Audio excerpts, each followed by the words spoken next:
Olá, Deus abençoe vocês, seja bem-vindo à nossa segunda aula da disciplina de oratória. Estou fazendo aqui dentro do carro porque lá no lugar onde eu estava, nesse momento aqui, estava muito barulho por conta do trânsito aqui. Então eu decidi fazer aqui no carro mesmo, mas o conteúdo será de muita importância aí para você que vai estar assistindo essa aula. Então, porque o importante aqui é o nosso conteúdo, amém? Nós passamos na nossa primeira aula sobre oratória, deixamos ali um vídeo para você, e nesse vídeo nós falamos ali sobre a oratória no seguinte contexto, a importância da oratória, o que é oratória. Falamos ali que o homem fala cerca de 20.000 palavras por dia e a mulher necessita falar de 25.000 palavras por dia, mais ou menos. E nós falamos também que existem três coisas que você, que eu, que nós, que o líder principalmente precisa controlar.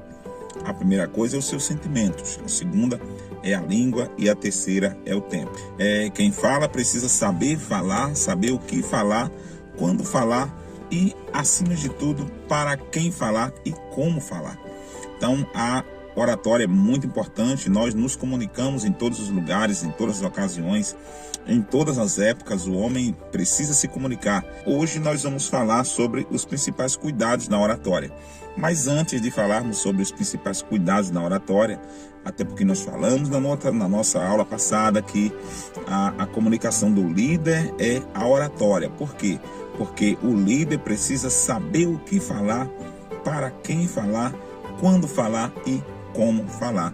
E o objetivo de onde ele está saindo e onde ele quer chegar com aquilo que ele está falando. Então isso é a oratória. Falar e não ser entendido não é comunicação. Do outro lado, falar de maneira banal, na tentativa de ser entendido, não é elegante. Por isso, falaremos aqui dos diferentes tipos de linguagem, a fim de desenvolver em você, aluno, a capacidade de falar e compreender quem fala, nivelando-se aos padrões mais elevados culturalmente e compreendendo os mais baixos sem preconceito. Daí você pergunta quais são esses tipos de linguagem. Eu quero falar primeiro, nós tocamos já nesse assunto, mas eu quero falar primeiro sobre a linguagem formal. O que vem a ser esta linguagem formal? A linguagem formal é a linguagem da gramática, ela está dentro do vernáculo de cada língua e segue as regras linguísticas dessa língua. Na linguagem formal não é permitido gírias, muito menos aquele famoso come-come de sílabas usado na língua prática, ou seja, na língua informal. Quando falamos com amigos e familiares, a língua que nós usamos é a língua informal. Mas se nós estamos em uma reunião de empresa, numa entrevista de emprego ou escrevendo um texto, devemos utilizar a linguagem formal. Um exemplo da linguagem formal, né? Dr. Armando seguiu até a esquina para encontrar o filho que chegava da escola, enquanto Maria, sua esposa, preparava o almoço. Quando chegaram em casa, Armando e seu filho encontraram Dona Maria na cozinha preparando uma das receitas de família, o famoso bolo de fubá cremoso, a qual aprendera com a sua avó Carmela. Isso aqui é uma linguagem formal. Vamos ver esse mesmo texto, essa mesma situação, dentro de uma linguagem informal. O doutor Armando foi até a esquina esperar o filho que chegava da escola. Nisso, a Maria ficou em casa preparando o almoço. Quando eles chegaram em casa, Maria estava na cozinha preparando a famosa receita da família, boa pra caramba, o bolo de fubá cremoso. Aquele que ela aprendeu com a senhora Carmela anos antes da gente se casar. Note que no primeiro exemplo, o texto segue as regras gramaticais e concordância e pontuação também. Já no segundo texto, não segue as normas cultas, não tem gramática, não segue nenhum padrão da regra da linguagem formal, ou seja, da regra gramatical. Um exemplo da linguagem coloquial. Vamos ver aqui? Jaime, meu amigo, faz muito tempo que não vejo você. Como vai sua família? Falei muito de você aqui na empresa e todos já estão te esperando. Agora vamos ver esse mesmo texto em uma linguagem informal. Jaime, seu sacana, rapaz, faz muito tempo que não te vejo. Como vai sua galera? Já troquei a ideia com o pessoal aqui da empresa e tá todo mundo na expectativa de te ver. Linguagem informal.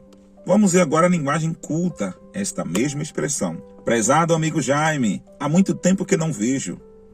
Como estão todos em sua casa? Passei boas informações a seu respeito à liderança da empresa e todos estão ansiosos em conhecê-lo. como nós vimos, tanto a linguagem formal como a linguagem informal e a linguagem coloquial, elas são usadas no dia a dia. Porém, é importante que o líder saiba definir qual é qual e saiba aplicar em determinadas situações o tipo de linguagem que ele deseja. O líder precisa aprender a linguagem culta, aplicar a linguagem coloquial em suas pregações nas ruas, em conversas entre amigos, saber diferenciar a questão da linguagem coloquial da linguagem informal e também entender as pessoas sem preconceito que usam a linguagem informal. Mas aí, o que é a linguagem técnica? A linguagem técnica é um tipo de linguagem usada geralmente em nichos específicos de estudo ou áreas correlatas. Ela tem como objetivo usar termos específicos para definir processos e causas com a finalidade de objetivar de forma clara o contexto por meio de um significado. O direito, a engenharia, a medicina e todas as áreas de estudos existentes possuem uma linguagem técnica específica para tratar de assuntos subjetivos à área. Alguns exemplos dessa linguagem é o ramo dos negócios, porque o ramo dos negócios, por se tratar de um sistema administrativo advindo dos Estados Unidos, muitos termos são então em inglês. Por exemplo, você escuta a palavra marketing, você escuta a palavra management, você escuta a palavra personal training, você escuta a palavra just in time, delivery, entre outros, e vários termos usados em uma língua técnica na linguagem comercial. Vamos trazer aqui alguns exemplos da linguagem técnica. Exemplo 1. Preciso de algum motoboy para fazer delivery em minha rede de stakeholders em tempo hábil, pois com esse tráfego agitado na hora do rush me causará muito estresse nos negócios. O exemplo 1 está dentro da área comercial. O exemplo 2, que eu vou trazer agora, está dentro da área de direito. Ou seja, vamos ver aqui esse exemplo. Por favor, me traga os autos e a carta precatória para que possamos dar início a uma nova jornada em sua defesa, pois com muita sorte conseguiremos um habeas corpus preventivo. No primeiro exemplo, nós vimos aqui um comerciante falando que precisava de uma pessoa com a moto para fazer entrega, porque com esse trânsito agitado na hora do pico, ele deixaria os seus clientes na mão. No exemplo 2, nós temos um advogado falando ali para um cliente trazer todos os dados processuais que estava sobre ele e a carta precatória, que é um documento fiscal, para que ele pudesse dar uma entrada ali em uma nova jornada de defesa, porque com muito sacrifício eles conseguiriam ali um habeas corpus preventivo, ou seja, já impedir que o cliente fosse preso. Já no exemplo 3, que está aqui a letra D, mas é o exemplo 3, na hora da digitação aqui teve esse problema, diz assim: o irmão José é um vaso, um varão de honra, o qual tem sido um instrumento do pai por onde anda, dirigindo seu caminhão-truque. Ô glória!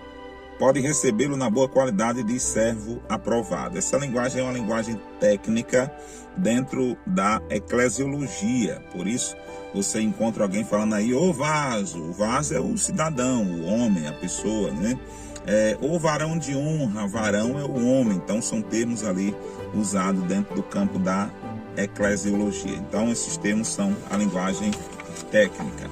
Já a linguagem midiática é uma outra linguagem, A mídia não respeita a língua. A mídia, ela tem de tudo. Entende-se que na mídia tem de tudo, tanto linguagem formal, informal, prática, técnica ou coloquial. Na verdade, não há uma regra. Porém, quem está na mídia precisa ter maturidade para entender que tipo de linguagem está sendo abordada e os motivos que levam ao fato, principalmente nos canais de YouTube. Esse emaranhado linguístico deriva da diversidade cultural inserida nas redes. Porém, é importante ressaltar que quem fala deve falar segundo o seu caráter, cultura e nível intelectual. Ou seja, na mídia você vai ver de tudo. Você vai ver pessoas dizendo palavrão, pessoas xingando e falando de todas as aberrações, porque ela fala, quem está na mídia, fala de acordo com o seu nível de cultura e de informação. E a linguagem, ela é respeitada.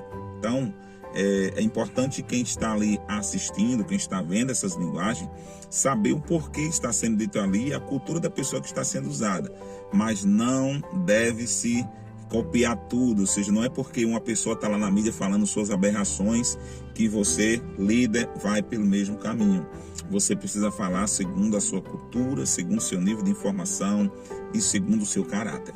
Já a linguagem de Libras é a chamada linguagem de sinal, ou seja, Libra, a língua brasileira de sinais, ela é uma linguagem muito necessária no campo da igreja. A igreja precisa da linguagem de Libras. Nós temos uma deficiência muito grande dentro dessa linguagem porque os obreiros, pastores, evangelistas, missionários, o povo que está pregando a palavra geralmente não estudaram Libras e aí fica difícil de adotar um sistema eclesiástico inclusivo, onde possa ali incluir o surdo-mudo. Por exemplo, um surdo-mudo vai a uma igreja pentecostal, neopentecostal, conservadora, e não tem ali alguém para interpretar a língua e transformar ela em linguagem de sinais, ele vai ficar sem entender absolutamente nada do que está se falando ou se fazendo ou acontecendo ali. Por isso, você vê poucas pessoas surdo-mudo dentro de uma igreja. Mas aí você pode dizer, pastor, mas é porque o surdo-mudo, eles foram curados, não são mais surdo-mudo. Isso não existe. O surdo-mudo, ele precisa entrar na igreja. Nem todos têm aquela fé para ser curado e nem todos também querem ser curados. É como você pega um cadeirante que está lá na sua cadeira de roda há muitos e muitos anos. Você pode ter aquele intuito, aquela vontade de querer curar o cadeirante, mas será que ele quer ser curado? No dia que ele levantar naquela cadeira, ele pode perder aquela aposentadoria que ele tanto sustenta a casa dele. E aí ele já vai entender que não deve ser curado, que não precisa ser curado, que como está e está bom, que ele está buscando ali de fato e de verdade mesmo é a salvação da alma dele e não a resolução de um problema físico. Entendeu? Então, é importante, trazendo essa questão aí para a questão do mudo-surdo, que é importante dentro de uma igreja que precisa, pessoas que entendam linguagem de sinais para que possam traduzir o que está se dizendo para que o surdo-mudo ali também tenha acesso à entrada à igreja. E também temos a linguagem sinestésica. O que é a linguagem sinestésica? A linguagem sinestésica é a linguagem que nós usamos os gestos, ou seja, um soldado no meio de um campo de batalha, ele fala para o outro e os soldados estão entendendo o que vai acontecer ali por um gesto que se usa. A linguagem de mímica é uma linguagem sinestésica. As pessoas falam ali através dos gestos de corpo. Você está lá assistindo uma peça teatral e ninguém fala naquela peça, mas estão dançando e encenando alguma coisa. Ali é uma linguagem sinestésica. As pessoas às vezes não dizem nada com a língua, mas o corpo fala. E quando nós juntamos a linguagem sinestésica com a linguagem verbal, oral, aí agora a coisa fica mais completa. Então, quando você fala, quando você prega, é importante que você pregue, que fale, mas que saiba usar também os gestos ali do seu rosto, das suas mãos e tudo mais, para que possa ser compreendido. E vamos então para o ponto principal da nossa aula de hoje. Quais são os cuidados da oratória? Os cuidados na oratória são, primeiro, precisão e objetivo. Onde eu quero chegar com o meu discurso? Se eu não tiver isso, todo o resto do discurso estará comprometido. O segundo é a organização e liderança. Ah, pastor, mas eu preciso liderar o meu discurso? Sim. Muitas das vezes a gente começa a falar de abacaxi e termina falando de sorvete, ou termina falando de pedra. Então, é um discurso sem nexo, um discurso sem rota, um discurso maluco. A pessoa não sabe nem de onde começou a falar e já não sabe mais nem o que está dizendo. Então, não é por muito falar que você se torna compreendido, mas é pelos seus objetivos e a liderança daquilo que você fala. A organização e a liderança são necessários. O discurso de um bom orador é estruturado e flui de forma lógica, com o tema e com a realidade cultural da sua ambiência. Ou seja, como é que eu vou falar para uma turma de agricultores e vou usar termos da medicina? Estou falando para uma turma de professores e uso termos da eclesiologia. Eu preciso saber para quem eu estou falando e aplicar a linguagem técnica de acordo com as pessoas na qual eu estou falando. É necessário também ter informações na medida certa. É necessário que você tenha a quantidade de informação. Eu não devo falar tudo para todo mundo. É necessário que eu saiba com quem estou falando para entender o que falar e a profundidade daquilo que eu estarei falando. Senão, não vai ser entendido. Em terceiro lugar, é necessário ter apoio suficiente para suas ideias, concepções e informações. Tudo que eu aprendi, tudo que eu sei, tudo que eu tenho, não veio de mim. Veio de fontes, de lugares, de apoio aonde eu aprendi. Se eu vou falar sobre determinado assunto, eu tenho que ter total informação sobre aquele assunto para que não fique falando um monte de besteira, de tolice. Para que você possa fazer isso, é necessário que você apresente argumentos fortes que tragam apoio às suas ideias e contem histórias e testemunhos que cubram ali, que testifiquem ali as ideias daquilo que você está falando. Em quarto lugar, é preciso ter voz forte e discurso apaixonado. Ninguém vai querer ouvir uma pessoa desacreditada. Se você já não acredita naquilo que você está dizendo, seu discurso já começou errado por aí também. É necessário que você acredite no seu tema, que você esteja empolgado com o seu tema e a sua voz de maneira deslumbrante possa discursar e se expressar para as pessoas, levando a elas o seu entusiasmo e a inspiração com que você acredita naquilo que você está falando. Em último lugar, é necessário pensar no público e não em si próprio.